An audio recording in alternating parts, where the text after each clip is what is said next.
Hello horror movie lovers, I'm Trenton and I love movies, just like you, obviously. So I watched Annabelle Comes Home because Annabelle is coming home. She watched my videos and found out that I was talking shit about her, so she's coming home. She's coming home to beat my ass. I'm screwed. My expectations were high. This is the one Conjuring Universe movie that I tend to always remember pretty vividly compared to the others, and the one Conjuring Universe movie that I've rewatched multiple times. But did the movie meet my expectations? Yes. I absolutely love this movie. I find it to actually be so good, so fun, and so different from the others, for the most part. So everyone's entitled to one good scare.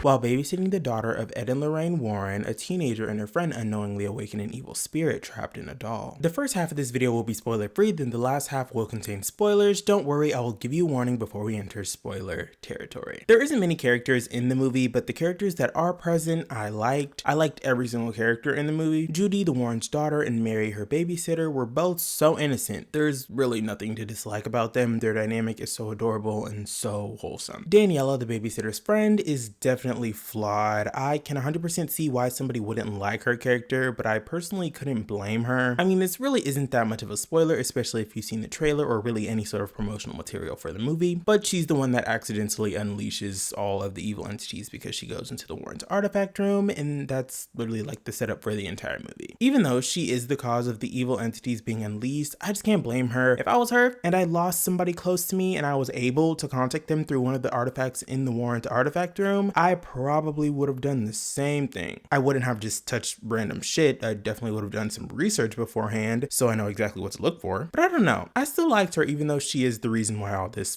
up shit started to happen. The story is different. Instead of following a large group of children or a large family, we're pretty much just following three people: a babysitter, a child, and the babysitter's friend. Said friend accidentally unleashing a bunch of evil entities in the Warren's artifact room, and basically chaos ensues from there. I love the story. It's familiar but still different enough to distinguish itself from the other movies in the universe. It's just so fun, contained, and not boring to me. The writing isn't anything special. I mean, this is still a Conjuring Universe movie, so there are going to be stupid decisions being made to progress the story, but there really isn't many stupid decisions that are made. There's really only one, that one being, accidentally unleashing all the entities, but I feel like as a whole, there weren't as many stupid decisions in this movie compared to the others. I love the cinematography in this movie. Again, like I said in pretty much every other Conjuring Universe video on my channel, these movies never have a problem when it comes to cinematography besides one movie, but the cinematography in this movie, the lighting, camera movement, shot composition, framing, everything is so fun and campy. It literally feels like a haunted house amusement park ride, and I was loving every second of it. The movie uses both VFX and practical effects. The practical effects, especially when it comes to the designs of the evil entities, were great. I love them. When it comes to the VFX in the movie, there are some moments where it's extremely noticeable that it's VFX, like extremely noticeable, to the point where it kind of does take me out of the movie a little bit, specifically in one part that comes to mind, but other than that one specific part, the effects used in the movie are great. Now, when it comes to how the movie is tonally, it does have the same problem that I've had with the previous movies, but with this movie in particular, I'm kind of conflicted. I'm trying not to be repetitive in these videos, but when there's a recurring theme that I dislike with all of them so far, it's pretty hard to just ignore it, and some people may not watch these videos in order, so I kind of feel a need to reiterate my opinion, but I'll specify in the spoiler section as well as why I'm conflicted about my feelings when it comes to how I feel about this movie specifically when it comes to the tone. The pacing of this movie is great. The movie's around an hour 46 minutes. It's not the longest movie in the Conjuring universe, but also not the shortest. When it comes to the rate at which everything happens is where I think this movie shines out of all the other movies in the Conjuring universe, and that really could just be because there's multiple entities throughout the runtime. The Conjuring 2 did also have multiple entities throughout its runtime, but with this one, there were just so many different types of entities and how they worked, different to the point where it's so fun seeing how each one of these entities or each one of these artifacts would come into play. The life lesson that I learned after watching Annabelle Comes Home was that a Ouija board would probably be a better way of contacting a dead loved one.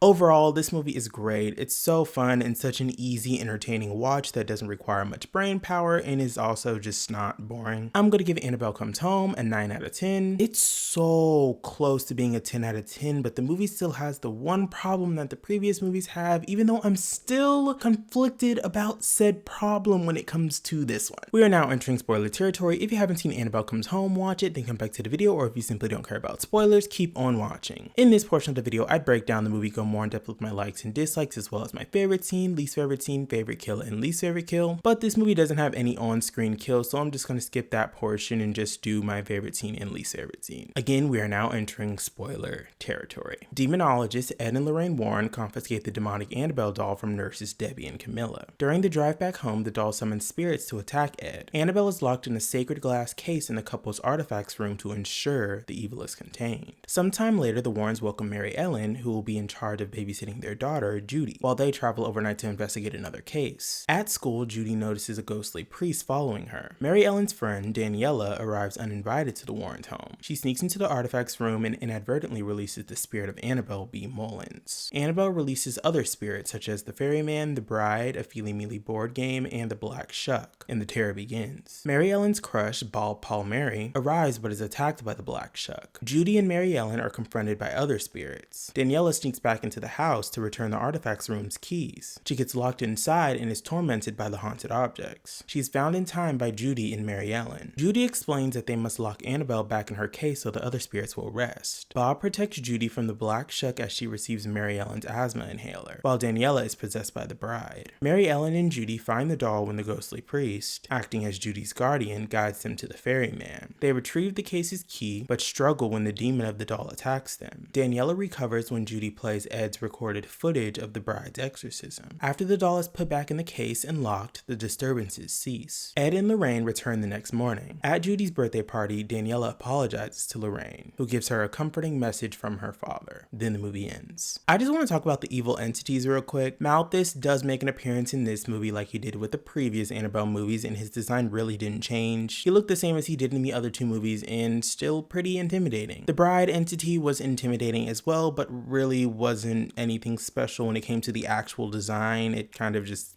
seems like a human woman in a bloody wedding dress with a knife, but she still was intimidating. The Ferryman definitely had the best design when it came to the entities in the movie. Oh my god, as much as I'm tired of these Conjuring universe movies, I feel like he definitely needs a standalone movie in the Conjuring universe. He's not like very active in walking around or running around. He's just standing there with coins on his eyes and his lantern, but his presence was so effective and menacing, and I would actually love a standalone movie for him if it actually had higher stakes. Since he puts coins on the eyes of the dead to take their souls, I would love for his movie to actually have a decent sized body count. When it comes to the objects in the artifact room that Daniela touched that made an appearance in this movie, the samurai suit and the TV that was delayed a couple seconds into the future were definitely my favorites and definitely could be adapted into feature-length Conjuring universe spin-offs, or even like hour-long short films if they aren't able to stretch the runtime for an extra 30 minutes. Just even by their brief appearances in this movie, you can just tell that these artifacts have so much potential. There isn't really much spoilery that I want to talk about in terms of the third act and the ending of the movie. I liked it. I liked how chaotic it was, and even though nobody died in the movie, which is still frustrating and unrealistic, I think the ending was pretty fitting for the Conjuring universe. Like I said earlier, I like the practical effects and the designs of the entities themselves, but when it came to the Black Shuck that attacked Bob, then attacked Judy in that car, specifically the part in the car is where I was like, wow, this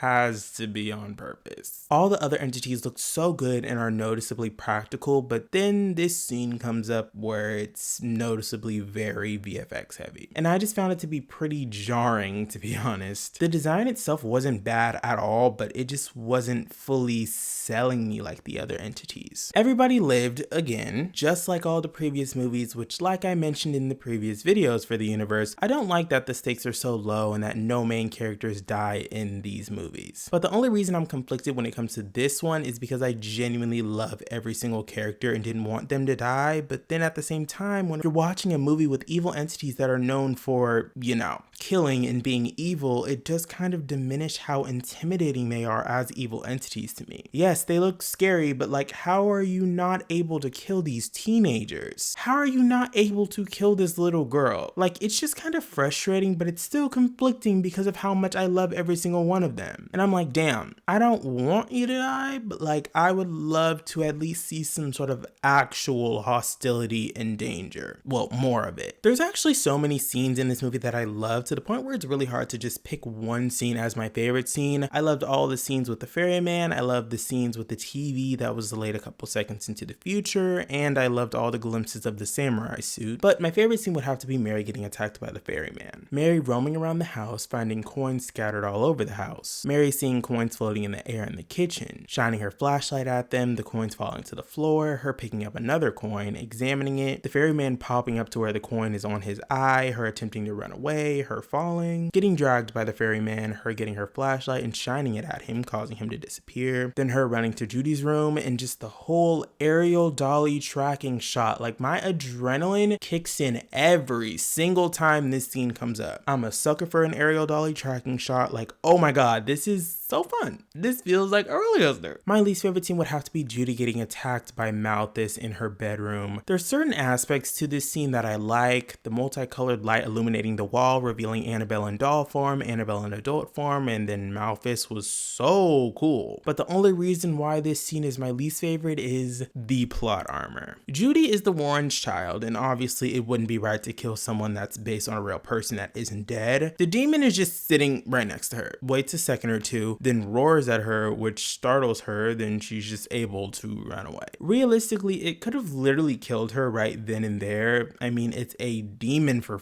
sake. And I know, like I just said a second ago, it wouldn't be right to kill someone that's based on a real person that isn't dead, but you gotta somewhat understand where I'm coming from. Obviously, Judy is off limits. She can't die, which is fine and completely understandable, but the other characters, to my knowledge, are fictional, and none of them die either, so it's just frustrating and annoying that these entities that have killed before aren't able to kill these young people even in arm's reach. Like, ugh. If you did enjoy this video, make sure to like and subscribe for more videos from me, and make sure to hit that notification bell so you'll be notified whenever I post a new video. Alright, horror movie lovers, I'll see y'all in the next one. Peace out.